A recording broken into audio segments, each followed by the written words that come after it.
चलिए ठीक है, बात नहीं करिए। अनुराग बैठो। आज हम लोग बात करेंगे थर्ड चैप्टर करंट इलेक्ट्रिसिटी।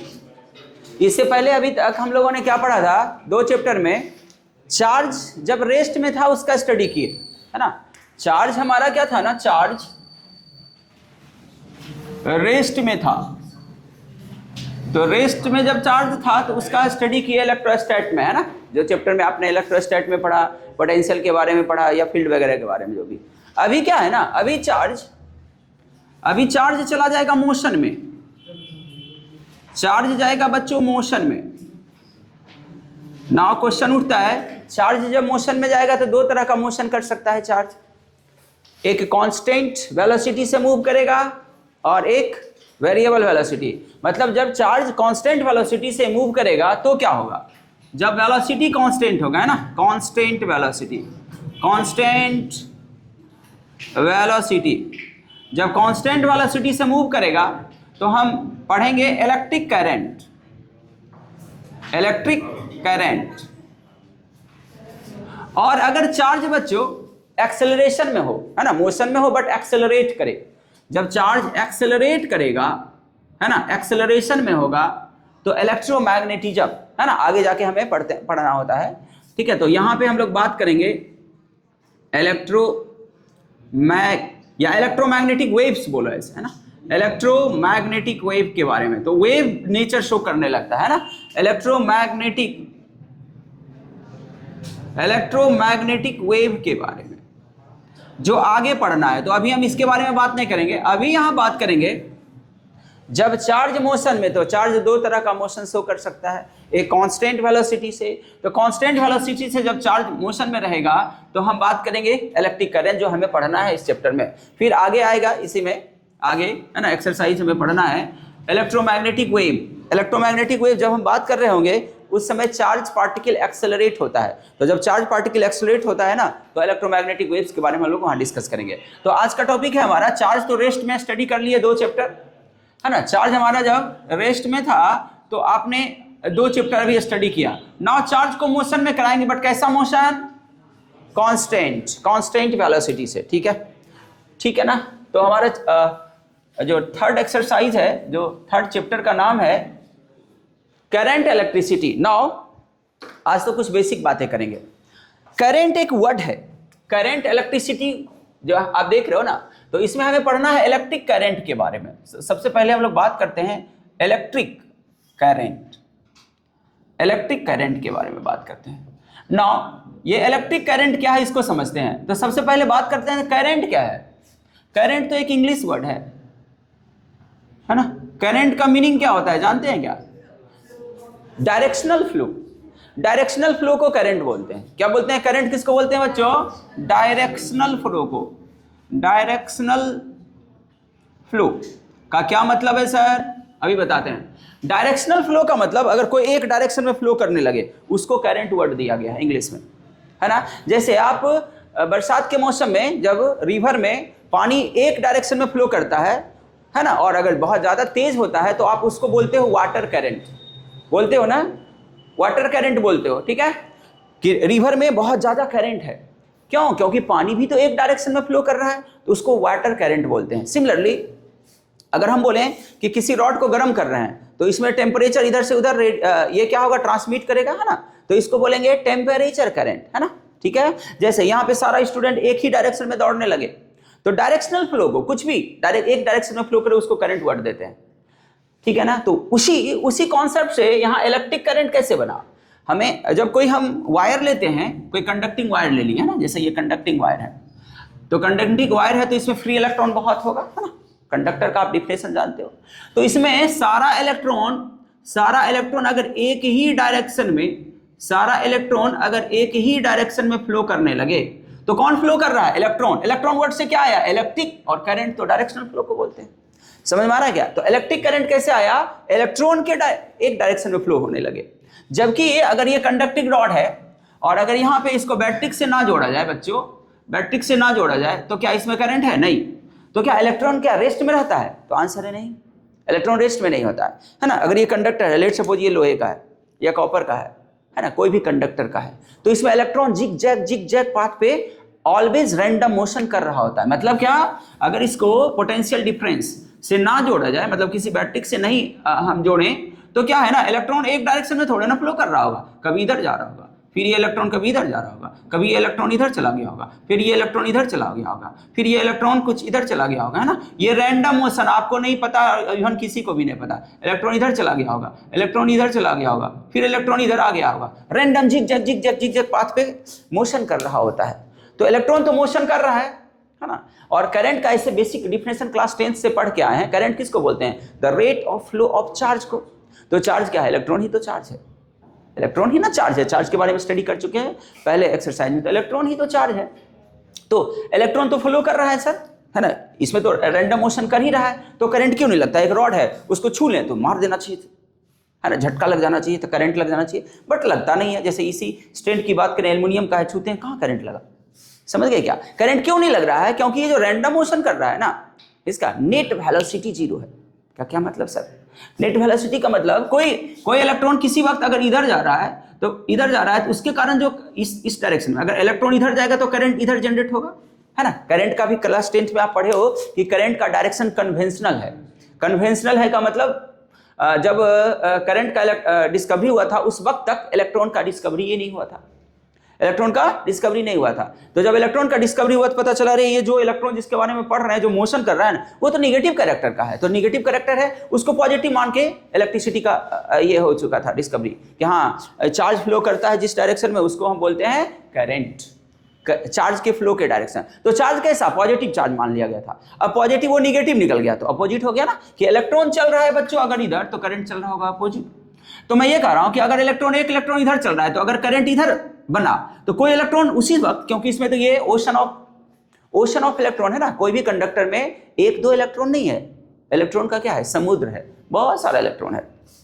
तो बहुत सारा इलेक्ट्रॉन है, तो बहुत सारा इलेक्ट्रॉन, कोई इलेक्ट्रॉन अगर इधर जा रहा है तो उसी वक्त कोई उधर जा रहा होगा, तो नेट करंट 0 है, इसलिए करंट नहीं लगता है। क्लियर है ना, ये इसमें रैंडम मोशन करते रहता है। सबसे बेस्ट इसको समझना है, मधुमक्खी को उड़ते देखे हो, नहीं तो कभी मधुमक्खी की छत्ता में एक पत्थर मार देना, उसके बाद देखना जो मधुमक्खी उड़ते रहता है कैसे उड़ते रहेगा, ऐसे ऐसे उड़ते रहेगा, है ना। मधुमक्खी उड़ते रहता है, उसी तरह इलेक्ट्रॉन जिग जैग। कौन सा मधुमक्खी, कौन सा हनी भी किस डायरेक्शन में जाएगा, आप कोई डिसाइड कर सकते हो कि मधुमक्खी इधर गया, अगले बार किधर जाएगा, कोई नहीं। तो इसी तरह अभी तक साइंटिस्ट इसको डिसाइड नहीं कर पाया है, इसको रैंडम मोशन बोल दिया गया है ना, कि इलेक्ट्रॉन रैंडम मोशन कर रहा होता है, ठीक है ना। ओके, तो इलेक्ट्रिक करंट वर्ड कहां से पढ़ा, ये हम लोगों ने समझा, क्योंकि इलेक्ट्रॉन के मोशन को, बट इसी तरह इसमें जैसे ही हम लोग पोटेंशियल डिफरेंस क्रिएट करेंगे, जब है ना, ये अभी रैंडम मोशन कर रहा है, ऐसे समझ भी सकते हैं। जैसे हम क्लास से चले जाते हैं, तुम लोग नर्सरी का बच्चा हो, तो सब बच्चे इधर उधर उछल कूद करने लगता है ना, कोई उसके बेंच पे चला गया, कोई उधर, कोई इधर, है ना, मुड़ के दूसरे डायरेक्शन में बात कर रहा है। जैसे टीचर आता है, सब अलाइंड एक डायरेक्शन में टीचर की तरफ, है ना, सब एक डायरेक्शन में अलाइंड हो जाता है ना। उसी तरह अभी क्या है, ये रैंडम मोशन कर रहा है, रैंडम मोशन पूरे में इलेक्ट्रॉन रैंडम मोशन, पता नहीं कोई किधर जा रहा है, कौन सा इलेक्ट्रॉन किधर जा रहा है। जैसे आप इसको बैटरी से कनेक्ट करोगे, है ना, ये पॉजिटिव टर्मिनल और ये नेगेटिव टर्मिनल, अभी क्या होगा, सारा इलेक्ट्रॉन एक डायरेक्शन में अलाइंड होके फिर मोशन करना शुरू कर देगा। अच्छा एक चीज बताओ, ये जो इलेक्ट्रॉन रैंडम मोशन कर रहा है, किस स्पीड से कर रहा होगा, कुछ आइडिया है? 10⁵ के रेंज में करता है, 10⁵ टू 10⁶ मीटर पर सेकंड के रेंज में। बहुत कम है क्या, सोच के देखो तो। बहुत तेजी से रैंडम मोशन कर रहा होता है, बहुत तेजी से, है ना, समझ गए क्या, बहुत तेजी से इलेक्ट्रॉन यूं रैंडम मोशन कर रहा होता है, ठीक है। ठीक, तो इतना बात समझ में आया कि सर इलेक्ट्रिक करंट वर्ड क्यों पढ़ा, है ना, इलेक्ट्रिक करंट क्यों पढ़ा, क्योंकि इलेक्ट्रॉन के मोशन से। तो इलेक्ट्रॉन जब एक डायरेक्शन में, अभी एक डायरेक्शन में, ये रैंडम मोशन है, जैसे ही आप इसमें पोटेंशियल डिफरेंस बैटरी जोड़ते हो, ये सब इलेक्ट्रॉन एक डायरेक्शन में मोशन करना शुरू कर देता है, तो तभी उसी को हम बोलते हैं करंट बोलते हैं, इलेक्ट्रिक करंट बोलते हैं, ठीक है ना। तो इलेक्ट्रिक करंट का बेसिक डिफिनेशन आई होप से समझ में आ गया होगा, है ना। Rate of flow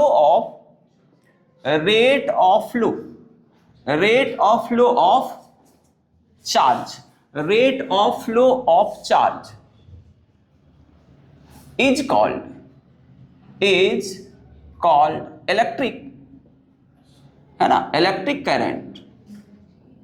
current. Now rate of flow of charge को क्या लिखोगे, तो करंट को जनरली बच्चों आई से डिनोट किया जाता है ना, सब करता है, हम लोग भी कर रहे हैं, करंट को जनरली आई से डिनोट करते हैं।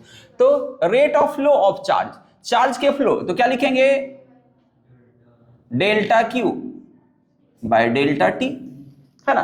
तो अगर delta Q by delta T लिखते हो तो ये एवरेज करंट हुआ, एवरेज कि एवरेज कितना चार्ज फ्लो किया किसी क्रॉस सेक्शन से। जैसे इस क्रॉस सेक्शन पे यहाँ चेयर लगा के बैठ जाओ और तुम देखते रहो कितना इलेक्ट्रॉन पास किया, देखते रहो वहां पे, है ना, कि यूनिट टाइम में कितना पास किया, दैट इज करंट। क्लियर है ना। आपने देखा 10 सेकंड तक देखा, 10 सेकंड में इतना कूलम चार्ज पास कर गया, वो उसको करंट नहीं बोलेंगे। 1 सेकंड में कितना, तो जितना टाइम आपने ऑब्जर्व किया उससे डिवाइड कर देंगे, तो वही तो किया, टाइम से डिवाइड कर दिए, समझ गए। तो rate of flow of charge मिल जाएगा। तो rate of flow of charge को बोलते हैं करंट, बट ये एवरेज करंट हुआ, बट ये टाइम ड्यूरेशन बहुत कम हो।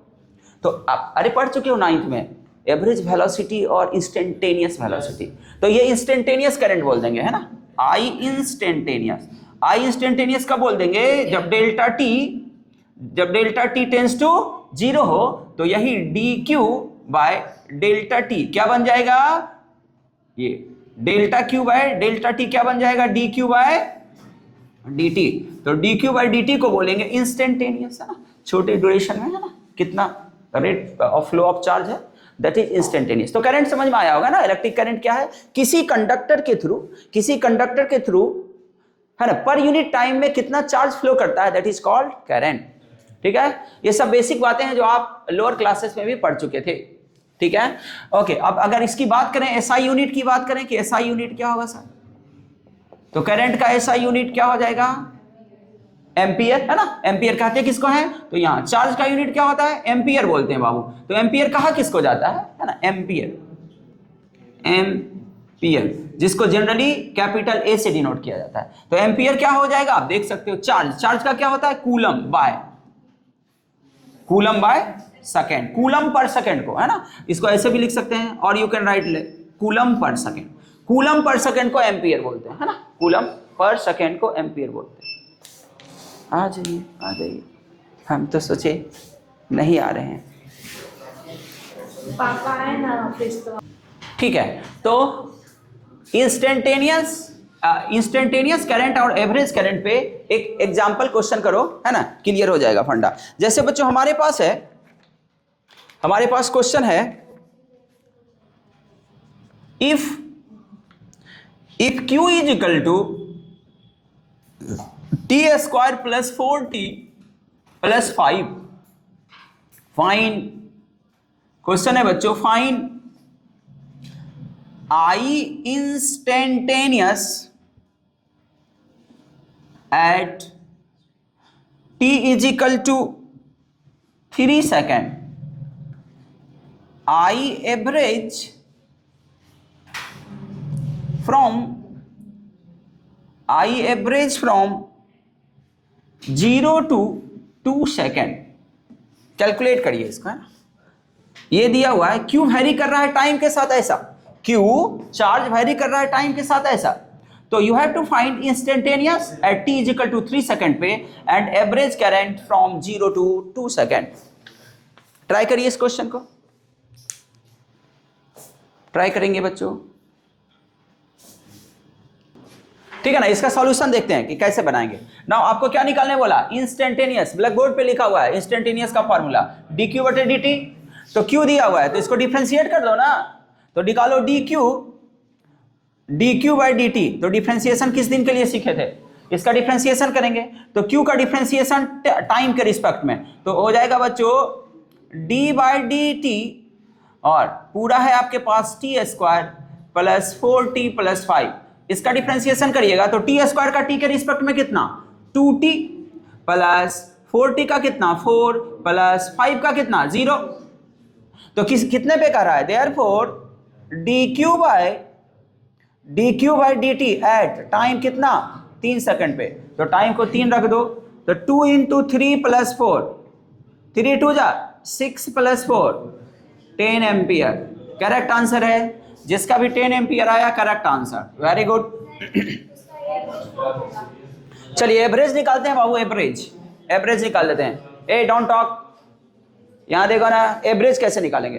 अगेन एवरेज का फॉर्मूला आपके पास है, तो आई एवरेज के लिए बच्चों, आई एवरेज क्या होता है formula, delta Q by delta T.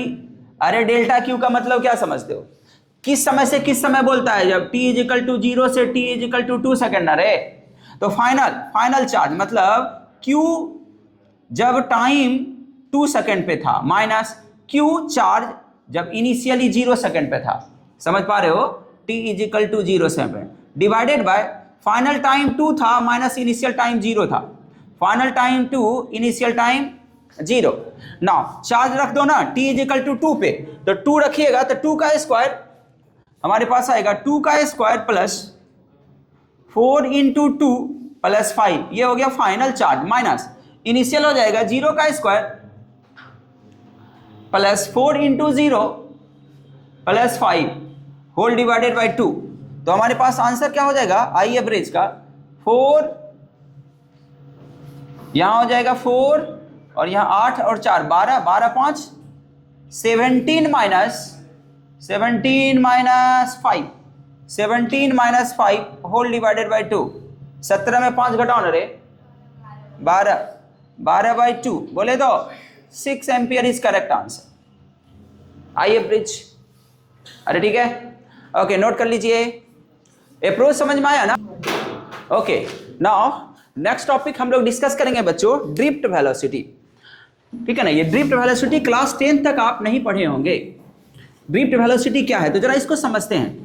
अभी मैंने आपको क्या समझाया कि किसी भी कंडक्टर में इलेक्ट्रॉन कितना होता है, 1-2 इलेक्ट्रॉन होता है, नहीं, समुद्र जिसको बोलते हैं, ओशन ऑफ इलेक्ट्रॉन है ना, इलेक्ट्रॉन बहुत ज्यादा है, एबिलिटी होता है। तो जरा ध्यान से देखेंगे, अभी मैंने आपको समझाया कि लेट्स सपोज बच्चों हमारे पास एक कंडक्टर है ना, ये कंडक्टर है, ऐसा एक रॉड है, कॉपर का रॉड है, लेट्स सपोज ये कॉपर का रॉड है, तो ये कंडक्टर है, इसमें बहुत सारा इलेक्ट्रॉन है सर, बहुत सारा इलेक्ट्रॉन है ना, बहुत सारा इलेक्ट्रॉन, और ये सारा इलेक्ट्रॉन कोई बच्चों किसी वक्त इधर जा रहा है तो कोई इधर जा रहा है ना, तो कोई इधर जा रहा होगा, ठीक है, कोई इधर जा रहा होगा, ठीक है जी, ऐसा ऐसा, कोई इधर जा रहा होगा, कोई ऐसा जा रहा होगा, रेंडम मोशन कर रहा है इलेक्ट्रॉन, है ना, रेंडम मोशन कर रहा है इलेक्ट्रॉन, रेंडम मोशन कर रहा है। इसमें सब इलेक्ट्रॉन बहुत ज्यादा दिखाएंगे कचरा हो जाएगा, बट आप समझो बहुत सारा, तो यूं इसको ऐसे डील करते हैं कि इसमें मधुमक्खी समझते हो ना, हनी भी जिस तरह से उड़ रहा होता है ना, बन बन बन बन है ना, उड़ते रहता है, उसी तरह से इसमें उड़ रहा होता है ना।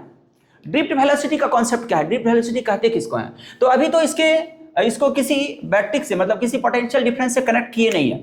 अगर आप इसको किसी बैट्रिक से कनेक्ट कर दोगे तो क्या होगा, लेट्स सपोज आपने इस तरफ पॉजिटिव और इस तरफ निगेटिव टर्मिनल बैट्रिक से कनेक्ट कर दिए।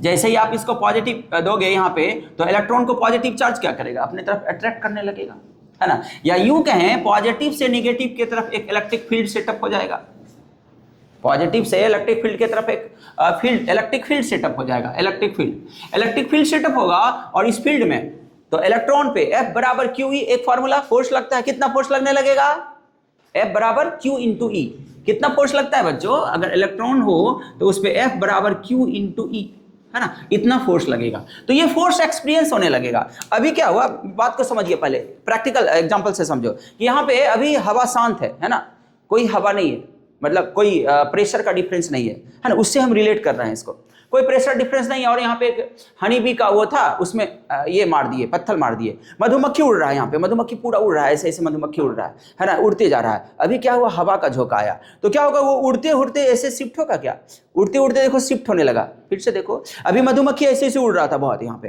है ना, और कोई प्रेशर डिफरेंस नहीं है, तो प्रेशर डिफरेंस नहीं तो यहीं पे एक ही जगह ऐसे ऐसे उड़ते जा रहा है। अभी क्या हुआ, हवा का झोंका आया, तो ये उड़ते भी जा रहा है, ऐसे ऐसे अपने आप उड़ते जा रहा है, और शिफ्टिंग स्टार्ट हो गया, है ना, ऐसे ऐसे उड़ते जा रहा है और शिफ्ट होने लगा, मतलब क्या, इसमें रैंडम मोशन करते करते और ये शिफ्ट होने लगेगा, that velocity is called drift velocity. और जब इलेक्ट्रॉन एक डायरेक्शन में शिफ्ट होने लगेगा तो चार्ज का फ्लो स्टार्ट हो गया ना, उसी को करंट बोलते हैं, समझ गए, जो 10th में आपको नहीं बताया गया होगा, क्लियर है ना। क्या होता है इसमें, यही प्रैक्टिकल होता है। तो ये रैंडम मोशन किस वेलोसिटी से कर रहा होता है, एक रेंज है, एक अप्रॉक्स रेंज आपको बताया गया, क्या बताया गया था जरा बताओ तो, 10 to the power 5 to 10 to the power 6 metre पर सेकेंड, बहुत ज्यादा हाई स्पीड से, जैसे मधुमक्खी बहुत तेजी से उड़ रहा है उसी तरह से, तो मधुमक्खी मतलब इलेक्ट्रॉन रैंडम मोशन कर रहा होता है, इलेक्ट्रॉन है ना कंडक्टर के अंदर रैंडम मोशन कर रहा होता है, जैसे पोटेंशियल डिफरेंस क्रिएट करते हो तो ऐसा नहीं कि बहुत तेजी से मोशन करने लगता है ना, रैंडम मोशन करते करते उसको एक फोर्स फील होने लगा ना एक तरफ, तो रैंडम मोशन करेगा, जैसे बोला ना कि मधुमक्खी यहाँ पे बहुत सारा उड़ रहा है बच्चों, और जब हवा का झोंका आएगा तो उसको उड़ा के ले जाएगा हवा अपनी तरफ, वही चीज है, इलेक्ट्रॉन यहाँ पे रैंडम मोशन कर रहा है और इसको एक तरफ फोर्स फील हुआ, तो ये रैंडम मोशन करते करते शिफ्ट होने लगे, रैंडम मोशन करते हुए शिफ्ट करेगा, क्लियर है ना, रैंडम मोशन करते हुए शिफ्ट करेगा। और ये जो शिफ्ट करेगा, तो ये जो शिफ्ट कर रहा है किसी वेलोसिटी से कर रहा है, एक डायरेक्शन में ये शिफ्टिंग हो गया, तो एक डायरेक्शन में, तो ये जो वेलोसिटी है इसी एवरेज वेलोसिटी को बोलते हैं, इसी एवरेज शिफ्टिंग वेलोसिटी को या इसी ड्रिफ्टिंग वेलोसिटी को ड्रिफ्ट वेलोसिटी, ड्रिफ्ट करना या शिफ्ट करना है ना, काइंड ऑफ एक ही मीनिंग है इसका। तो ये जो इलेक्ट्रॉन रैंडम मोशन करते हुए किसी एक डायरेक्शन में, तो किस डायरेक्शन में करेगा, तो ऑब्वियस सी बात है सर, फील्ड जिधर है उसके अपोजिट डायरेक्शन में करेगा, opposite to the external field करेगा, क्लियर है ना, या यूं कहें पॉजिटिव टर्मिनल की तरफ करेगा। अरे एग्री ना, इलेक्ट्रॉन पॉजिटिव की तरफ रैंडम मोशन करता हुआ और ये शिफ्ट करना शुरू करेगा, दैट इज ड्रिफ्ट वेलोसिटी, ठीक है ना। तो ड्रिफ्ट वेलोसिटी समझ में आया क्या, तो इसको ड्रिफ्ट वेलोसिटी बोलते हैं। डिफिनेशन ये इसका लिख लीजिए, हेडिंग लिखिए ड्रिफ्ट वेलोसिटी, और कॉपी करेंगे बच्चों, ड्रिफ्ट वेलोसिटी कॉपी करिए, लिखिए drift velocity is defined as, drift velocity is defined as the average velocity, drift velocity is defined as the average velocity with which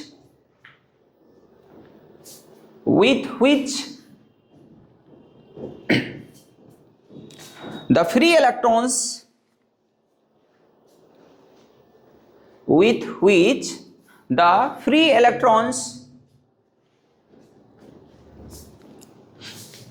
get drifted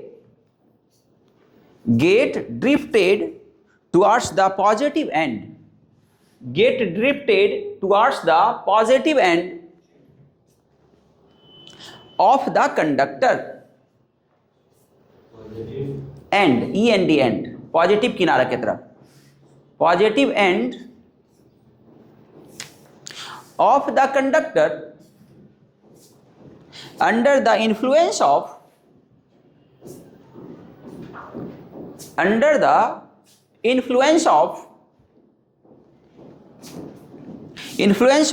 an external electric field applied,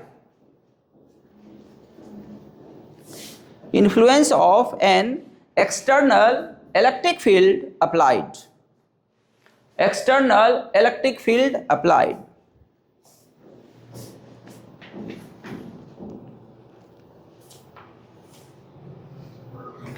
ठीक है, okay.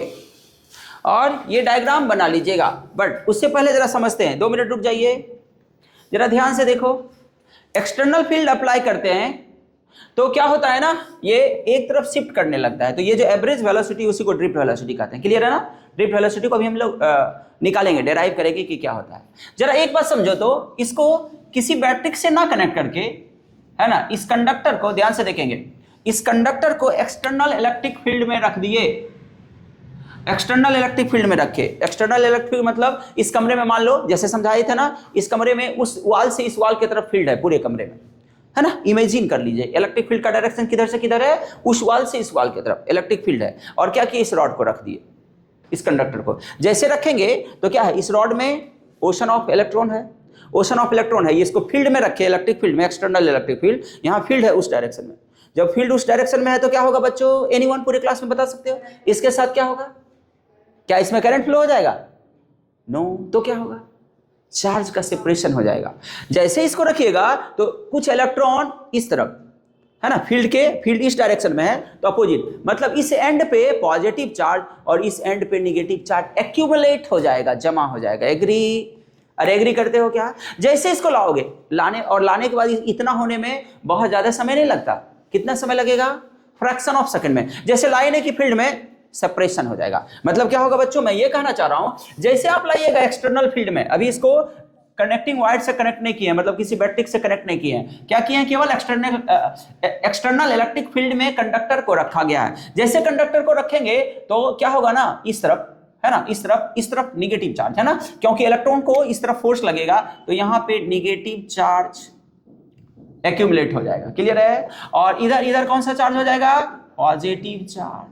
इधर जितना इधर कितना लिखें, 1 2 3 4 5 6, 1 2 3 4 5 6, इतना charge accumulate हो जाएगा, मतलब इंड्यूस्ड हो जाएगा। क्या बोले इसको, चार्ज इंड्यूस्ड हो जाएगा, है ना, चार्ज इंड्यूस्ड, इंड्यूस्ड वर्ड से आप फैमिलियर हो चुके हो, चार्ज इंड्यूस्ड हो जाएगा, है ना, चार्ज इंड्यूस्ड हो जाएगा, इधर भी चार्ज इंड्यूस्ड हो जाएगा। अब बताओ तो इसके अंदर एक इंड्यूस्ड इलेक्ट्रिक फील्ड हो जाएगा क्या बच्चों, क्योंकि पॉजिटिव चार्ज है इस एंड पे और इस एंड पे नेगेटिव चार्ज है, तो इसके अंदर एक फील्ड इंड्यूस्ड हो जाएगा क्या, इलेक्ट्रिक फील्ड इंड्यूस्ड हो जाएगा। जितना एक्सटर्नल इलेक्ट्रिक फील्ड था ना उतना ही इंड्यूस्ड इलेक्ट्रिक फील्ड हो जाएगा, एग्री। तो इस कंडक्टर के अंदर inside the conductor net electric field कितना, बोलो बोलो एनीवन, जितना एक्सटर्नल इलेक्ट्रिक फील्ड उस डायरेक्शन में है, एक्सटर्नल इलेक्ट्रिक फील्ड और इंड्यूस्ड हो गया उतना ही इस डायरेक्शन में, तो इसके अंदर इलेक्ट्रिक फील्ड बचा कहां, जीरो। और ऐसे भी आपको प्रीवियस चैप्टर में पढ़ा चुके हैं, कंडक्टर के अंदर electric field inside the conductor zero होता है, इससे भी समझ सकते हो, गॉस लॉ से भी समझे थे, अरे एग्री ना। तो ये एक कंडक्टर है, तो कंडक्टर को आप रखिएगा ना फील्ड में, तो इसके अंदर inside the conductor electric field zero, कैसे हुआ इसको समझ रहे हैं ना, जैसे इसको रखे चार्ज का सेपरेशन हो गया, इस एंड पे पॉजिटिव चार्ज, इस एंड पे नेगेटिव चार्ज, पॉजिटिव से नेगेटिव की तरफ फील्ड का डायरेक्शन होता है, तो ये इंड्यूस्ड चार्ज है तो इंड्यूस्ड इलेक्ट्रिक फील्ड बोला गया, इंड्यूस्ड चार्ज के कारण इंड्यूस्ड इलेक्ट्रिक फील्ड आया इसके अंदर, तो इसके अंदर उतना ही इलेक्ट्रिक फील्ड हो जाएगा क्योंकि इसमें एक दो इलेक्ट्रॉन नहीं है ना, कितना भी एक्सटर्नल इस फील्ड को बढ़ाओगे उतना ही सेपरेशन ज्यादा हो जाएगा, उतना ही फील्ड अपोजिट डायरेक्शन में बना लेगा। तो क्या कर लिया, ये जो एक्सटर्नल इलेक्ट्रिक फील्ड था ना बच्चों, ये negative of induced electric field है ना, इंड्यूस्ड के बराबर हो गया। जब दोनों बराबर हो गया तो नेट इलेक्ट्रिक फील्ड क्या हो जाएगा, जीरो हो जाएगा। कहां बच्चों, इनसाइड द कंडक्टर है ना, इनसाइड द कंडक्टर। इतना बात समझ में आया सबको, कंडक्टर के अंदर इलेक्ट्रिक फील्ड जीरो हो जाएगा। तो इलेक्ट्रिक फील्ड जीरो है तो क्या आप ऐसा सोच रहे हो क्या, जब उसके अंदर फील्ड नहीं है तो क्या ये रॉड में, मतलब इस कंडक्टर के अंदर इलेक्ट्रॉन मोशन कर रहा होगा, यस और नो में आंसर करिए। उसके अंदर फील्ड नहीं है तो क्या सारा इलेक्ट्रॉन रेस्ट में बैठा होगा, तो आंसर है नहीं। तो क्यों मोशन कर रहा होगा, थर्मल है ना, हीट, देखो बाहर का टेम्परेचर कुछ तो होगा, टेम्परेचर होगा, लेट्स सपोज 34 है आज का टेम्परेचर, है ना, तो थर्मल एनर्जी के कारण इलेक्ट्रॉन के पास थर्मल एनर्जी, और थर्मल एनर्जी किस फॉर्म में होता है, काइनेटिक एनर्जी के फॉर्म में होता है ना। तो थर्मल एनर्जी के कारण इलेक्ट्रॉन क्या कर रहा होगा, अभी भी रैंडम मोशन कर रहा होगा, एग्री ना। और रैंडम मोशन करने के कारण नेट करंट जीरो होता है ना, इस रॉड को अगर छू दें तो करंट नहीं लगेगा, ठीक है ना। इतना बात समझ में आया ना, कि ये क्या है ना, अगर इसमें आप एक्सटर्नल फील्ड में रखोगे और इसको किसी कनेक्टिंग वायर से कनेक्ट नहीं कर रहे हैं, मतलब आप कोई बैटरी इसको नहीं लगाए हो, तो ये चार्ज एक्युमुलेशन होगा, उसका रिजल्ट क्या होगा, अपोजिट डायरेक्शन में इंड्यूस्ड इलेक्ट्रिक फील्ड हो जाएगा जो कि एक्सटर्नल इलेक्ट्रिक फील्ड को अपोज करेगा, तो इसके अंदर इलेक्ट्रिक फील्ड जीरो होगा। या आप पहले भी पढ़ चुके हो, कंडक्टर के अंदर electric field inside the conductor zero होता है। तो zero conductor field, zero electric field होने के कारण ये मत सोचना कि इसके अंदर फील्ड ही नहीं है, तो फील्ड नहीं तो इलेक्ट्रॉन पे कोई फोर्स नहीं लग रहा होगा तो रेस्ट में सारा इलेक्ट्रॉन बैठा होगा, नहीं। इलेक्ट्रॉन जिगजैग मोशन पे किसके कारण कर रहा होता है, थर्मल एनर्जी के कारण, है ना। थर्मल एनर्जी के कारण वो इलेक्ट्रॉन काइनेटिक एनर्जी के फॉर्म में वो जिगजैग पाथ पे मोशन कर रहा होता है। और हर एक इलेक्ट्रॉन का, या यूं बोलें उसमें जितने भी इलेक्ट्रॉन है उसका एवरेज वेलोसिटी क्या होता है, जीरो माना जाता है ना। अगर थर्मल वेलोसिटी को यू बोला जाए तो यू को जीरो बोलेंगे, है ना, थर्मल वेलोसिटी, ये यू को बोल जाए अगर थर्मल वेलोसिटी तो यू जीरो होगा, थर्मल वेलोसिटी जीरो होता है, ठीक है। थर्मल वेलोसिटी जीरो है क्योंकि किसी का डिस्प्लेसमेंट उधर हुआ तो उसी, अगर एक ही इलेक्ट्रॉन को ऑब्जर्व करा जाए तो कभी उधर गया, कभी इधर गया, कभी इधर गया, तो कुछ टाइम में देखेंगे कि वो जहां से गया था वहीं आ गया, ठीक है। इतना बात समझ में आया क्या, ओके वेरी गुड। नाउ अगर हम इसको कनेक्ट कर दें बच्चों, इस बार ध्यान से देखेंगे, अगर मैं इसको कनेक्ट कर दूं ऐसा, प्लस और माइनस, है ना, किसी पोटेंशियल डिफरेंस V से, अब जैसे ही कनेक्ट करोगे तो आपने क्या किया, इसको प्लस से कनेक्ट किया तो ये सारा चार्ज यूं फ्लो कर जाएगा ना, कंडक्टिंग वायर आ गया। और ये वाला चार्ज, ये वाला जो पॉजिटिव चार्ज है ना, ये पॉजिटिव चार्ज, देखो ना, ये नेगेटिव चार्ज इधर जा जाएगा, पॉजिटिव चार्ज ऐसा, या यूं कहें कि ऐसा फ्लो कर जाएगा। एग्री कर रहे हो क्या। इसके पास नाउ एक कंडक्टिंग वायर है, नाउ क्या, जब अब कंडक्टिंग वायर है आपने, तो अब क्या करोगे, देखोगे जैसे कि ये सारा चार्ज यहाँ पे एक्युमुलेशन रहेगा क्या, नहीं, चार्ज को एक पाथ मिल गया तो ये फ्लो करने लगेगा, तो इलेक्ट्रॉन इधर से, इलेक्ट्रॉन ऐसा फ्लो करने लगेगा और इलेक्ट्रॉन के अपोजिट डायरेक्शन को करंट बोलेंगे। अब जब ये इलेक्ट्रॉन ऐसा फ्लो करने लगेगा तो ध्यान से देखेंगे, अभी क्या है, यहाँ चार्ज एक्युमुलेशन हुआ नहीं, चार्ज एक्युमुलेशन हुआ नहीं, इधर भी चार्ज एक्युमुलेशन हुआ नहीं, तो क्या इंड्यूस्ड इलेक्ट्रिक फील्ड अंदर की तरफ होगा? नहीं। तो अंदर की तरफ जो नेट इलेक्ट्रिक फील्ड है जीरो हो पाएगा इस बार? नहीं। जब इलेक्ट्रिक फील्ड अंदर जीरो नहीं होगा तो कुछ फील्ड होगा, जीरो नहीं है मतलब कुछ फील्ड होगा। कहां से फील्ड आया सर? तो आप तो लगा है पॉजिटिव और निगेटिव, तो पॉजिटिव निगेटिव के कारण ये एक्सटर्नल फील्ड है यहाँ पे, और इस बार कनेक्टिंग वायर है तो यहाँ पे चार्ज एक्युमुलेट मतलब चार्ज जमा नहीं हो रहा है, तो चार्ज जमा नहीं हो रहा है तो अंदर जो इंड्यूस्ड इलेक्ट्रिक फील्ड है ये जीरो हो गया। जब ये जीरो हो जाएगा बच्चों तो केवल एक्सटर्नल फील्ड है, तो एक्सटर्नल फील्ड है और एक्सटर्नल फील्ड के कारण सब पे एक फोर्स फील होगा टुवर्ड्स द पॉजिटिव चार्ज, और सारा इलेक्ट्रॉन्स क्या होने लगेगा? ड्रिफ्ट होने लगेगा। सारा इलेक्ट्रॉन रैंडम मोशन करते हुए एक तरफ शिफ्ट होने लगेगा, और इसी को ड्रिफ्ट वेलोसिटी बोलते हैं। और उस वेलोसिटी से जब शिफ्टिंग स्टार्ट होगा तो इलेक्ट्रॉन इस तरह से मोशन करने लगेगा, है ना, किधर से किधर, इस तरह से ना, पॉजिटिव से निगेटिव की तरफ। और हम कहेंगे कि ना इस कंडक्टर में करंट है ना, किस तरफ? पॉजिटिव से निगेटिव की तरफ करंट। समझ पा रहे हो क्या? अभी क्या होगा ना, देखो ना, इलेक्ट्रॉन कैसे फ्लो करेगा, इधर से निगेटिव से पॉजिटिव की तरफ इलेक्ट्रॉन फ्लो करेगा, और हम बोलेंगे कि पॉजिटिव से निगेटिव की तरफ इलेक्ट्रिक करंट सेटअप हो गया। दोनों में समझ में आया? मैं दोबारा रिपीट करता हूं। पहले हम क्या किए, रॉड को केवल एक्सटर्नल फील्ड में रख दिए, तो एक्सटर्नल फील्ड में रखेंगे तो क्या होगा, एंड पे चार्ज सेपरेट हो जाएगा, चार्ज सेपरेट होगा जिसको इंड्यूस्ड चार्ज बोलेंगे, है ना, चार्ज इंड्यूस्ड हो गया। चार्ज इंड्यूस्ड होने के कारण जैसे अगर फील्ड इसमें इस डायरेक्शन में है तो उसके अंदर फील्ड अपोजिट डायरेक्शन में हो जाएगा, उतना ही जितना बाहर आप फील्ड लगाए हो, तो उसके अंदर नेट फील्ड जीरो हो गया। बट नेट फील्ड जीरो है, बट थर्मल एनर्जी के कारण इलेक्ट्रॉन जिगजैग पाथ पे फिर भी मोशन कर रहा है, और ये जो जिगजैग पाथ पे जो मोशन कर रहा है तो उसका जो वेलोसिटी अगर हम देखें तो उसका नेट वेलोसिटी है ना, एवरेज वेलोसिटी जिसको बोलेंगे, है ना, यू एवरेज, इसको थर्मल वेलोसिटी बोल रहे हैं। ये क्या है? थर्मल वेलोसिटी, थर्मल वेलोसिटी है, थर्मल वेलोसिटी। तो थर्मल वेलोसिटी क्या होगा, उसके अंदर जीरो होगा, है ना, बहुत सारा इलेक्ट्रॉन है, उसका थर्मल वेलोसिटी जीरो होगा। थर्मल वेलोसिटी जीरो है तो मतलब ये कहीं शिफ्ट नहीं कर रहा है ना, क्योंकि जमा और बट केवल रैंडम मोशन कर रहा है, शिफ्टिंग नहीं हो रहा है इलेक्ट्रॉन का। और इलेक्ट्रॉन जब एक डायरेक्शन में कहीं शिफ्ट नहीं हो रहा है तो हम क्या बोलेंगे, करंट नहीं है।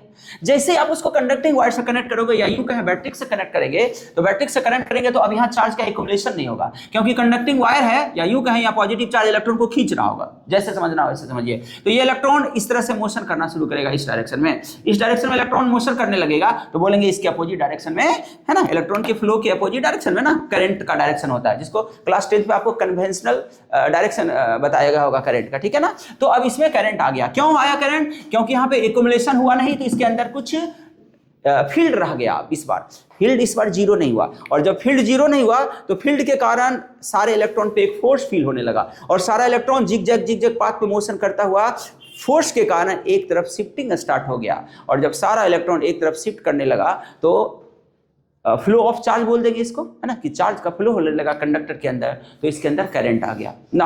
आप सोचते हो ये बहुत धीरे धीरे शिफ्ट होता है, किस रेंज में शिफ्ट होता है जानते हो? ये जो ड्रिफ्ट वेलोसिटी का जो करीब है ना, लगभग 10⁻³ मीटर पर सेकंड। समझिए बात, ये जो शिफ्टिंग होता है ना इलेक्ट्रॉन का, बहुत धीरे धीरे शिफ्टिंग होता है, बहुत धीरे धीरे शिफ्टिंग होता है, ठीक है, ऐसा नहीं कि बहुत ज्यादा। जबकि इलेक्ट्रॉन रैंडम मोशन करता है इस रेंज में, और वो रैंडम मोशन करते हुए उसका शिफ्टिंग धीरे धीरे होता है, धीरे धीरे शिफ्टिंग होता है। बट होने तो लगा ना शिफ्टिंग, एक डायरेक्शन में सारा इलेक्ट्रॉन शिफ्ट हो रहा है ना, मतलब एक डायरेक्शन में सारा इलेक्ट्रॉन फ्लो करने लगा ना, और इलेक्ट्रॉन के फ्लो को ही इलेक्ट्रिक करंट बोलते हैं ना। इसके अंदर इलेक्ट्रिक करंट हो जाएगा।